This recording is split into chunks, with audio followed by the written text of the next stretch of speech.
ഇപ്പോൾ ഇന്നൊരു day my ലൈഫാണ്. രാവിലെ ഞാൻ ബസ്സിലാണ് കടയിലോട്ട് പോകണം. അങ്ങനെ കടയിലോട്ട് പോയിട്ട് കുറച്ചധികം നടക്കാറുണ്ട് ബസ് ഇറങ്ങിയിട്ട്. അങ്ങനെ നടന്ന് ഞാൻ കടയിലോട്ട് ചെന്നപ്പോൾ ചേച്ചി പറഞ്ഞ് ബില്ലടിക്കാനുണ്ടെന്ന്. ബില്ലൊക്കെ അടിച്ച് കസ്റ്റമറൊക്കെ പോയിട്ട് ഞങ്ങളും കഴിക്കാൻ വേണ്ടി ഇരുന്നു. അങ്ങനെ കഴിച്ചുകൊണ്ടിരിക്കുമ്പോഴത്തേക്കും അവിടെ ബാക്കിയുള്ള സ്റ്റാഫും കാര്യങ്ങളൊക്കെ വന്ന് അങ്ങനെ ഞങ്ങളെല്ലാം കഴിച്ച് കഴിഞ്ഞിട്ട് എനിക്കിനി വേറെ ജോലിയും കുറേ ഉണ്ട്. കാരണം റെസ്റ്റോറൻറ്റിലെ കാര്യങ്ങളൊക്കെ നോക്കണം. ഇന്ന് റെസ്റ്റോറൻറ്റിലുള്ള ചേട്ടനില്ല. ഫസ്റ്റ് എന്നിട്ട് ചെയ്തത് എന്താണെന്ന് വെച്ചാൽ ജഗ്ഗൊക്കെ കഴുകി അതിനകത്ത് വെള്ളമൊക്കെ ചൂടുവെള്ളം നിറച്ച് വെച്ച് അങ്ങനെ അവരൊക്കെ ഓരോ സാധനങ്ങളും മേളിൽ നിന്ന് താഴത്തോട്ട് കൊണ്ടുവരുമായിരുന്നു. അങ്ങനെ ആണെങ്കിൽ എനിക്ക് കൊണ്ടുവന്ന് ചായ തന്നു. ചായയൊക്കെ കുടിച്ചപ്പോഴത്തേക്കും അക്ഷയ ചേട്ടൻ ഓരോ സ്പൂണും കാര്യങ്ങളും ഒക്കെ എടുത്തിട്ട് അങ്ങനെ അക്ഷയ ചേട്ടനാണെങ്കിൽ സ്പൂണിൻ്റെ ഒക്കെ കാര്യം ഞാൻ ചെയ്തോളാം, നീ വേറെ കാര്യങ്ങൾ ചെയ്തോ, പൈപ്പിംഗ് ഒക്കെ ചെയ്തോളാം പറഞ്ഞിട്ട് ഞാനാണെങ്കിൽ പയ്യോട് പറഞ്ഞപ്പോഴത്തേക്കും അവനാണെങ്കിൽ എനിക്ക് വൈപ്പ് ചെയ്യാനുള്ള സാധനങ്ങളൊക്കെ താഴത്തോട്ട് കൊണ്ടു തന്നു. അങ്ങനെ ഞാനതൊക്കെ വൈപ്പ് ചെയ്തുകൊണ്ടിരിക്കുന്ന സമയത്ത് ഗ്ലാസ്സും ഒക്കെ വൈപ്പ് ചെയ്യാനുണ്ടായിരുന്നു. അങ്ങനെ ഓരോന്നൊക്കെ ചെയ്തുകൊണ്ടിരുന്നപ്പോഴത്തേക്കും കസ്റ്റമറൊക്കെ വരാൻ തുടങ്ങി. പിന്നെ കസ്റ്റമർ വന്ന വീഡിയോ ഒന്നും എടുക്കാൻ പറ്റിയില്ല.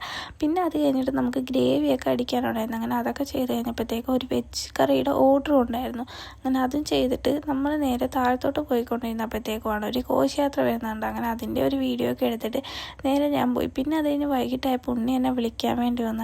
അങ്ങനെ എനിക്കിന്ന് മിനിമം തന്ന ഒരു ഗിഫ്റ്റ് ഡയറി മിൽക്ക് ഇരിപ്പുണ്ട്. അത് ഞാൻ ഉണ്ണിക്ക് കൊടുത്തപ്പോൾ ഉണ്ണിക്കും അത് ഹാപ്പി. അപ്പോൾ ഓക്കെ, ബൈ.